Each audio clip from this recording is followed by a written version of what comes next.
Napatay man si Marwan, naglipanan naman sa Central Mindanao ang mga umano'y dayuhang terorista na kasamahan ni Marwan.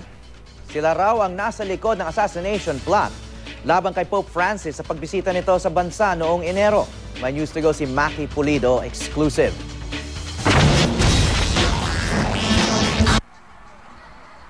Isang oras bago dumating si Pope Francis sa bansa, natanggap ng Armed Forces of the Philippines o AFP ang intelligence report ng planong pambobomba sa rutang dadaanan ng Santo Papa. Raw at unverified report man, agad daw nila itong ipinasa sa Vatican Security. I cannot reveal to you the info kung kanino. Basta we received, and then right there and then we informed the security of the Pope. Si Professor Romel Banlawi, isang security analyst, ay bahagi ng Philippine Institute for Peace, Violence and Terrorism. Nakatutok ang grupo nila sa pagkuha ng mga impormasyon patungkol sa mga political violence at terorismo.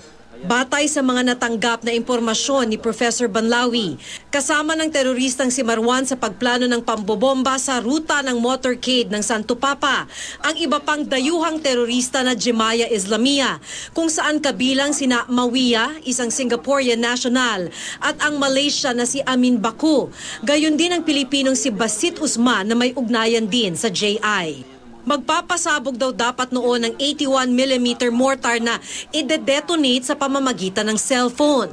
Sabi ni Banlawi, hindi ito natuloy dahil sa sobrang higpit ng seguridad noong papal visit. A lot of terror plots in the southern Philippines, itong tatlo na to, they were involved kasi they work together as a team because they believe in establishing Islamic Caliphate in Southeast Asia. Ayon pa kay Banlawi, nasa Central Mindanao ang mga ito hanggang ngayon.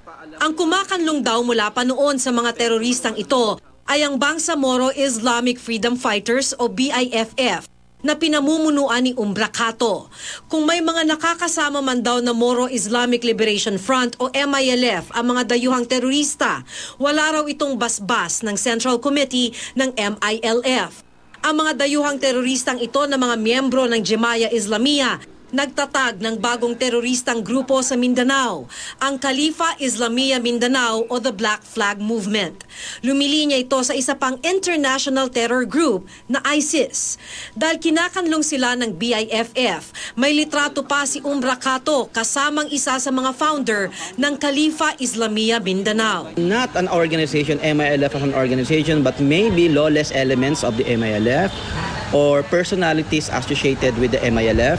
Pero sa pagkakaalam ko, mas kinukupkup pa sila ng grupo na outside of the MILF, yung Bangsamoro Islamic Freedom Fighter, ni Umbracato, at yung Justice for Islamic Movement ni Commander Tambaco, at mga personalities associated with Abu Sayyaf Group. Sabi ni Banlawi, lumalawak pa ang network ng mga dayuhang terorista habang malaya silang nakakakilos sa Central Mindanao.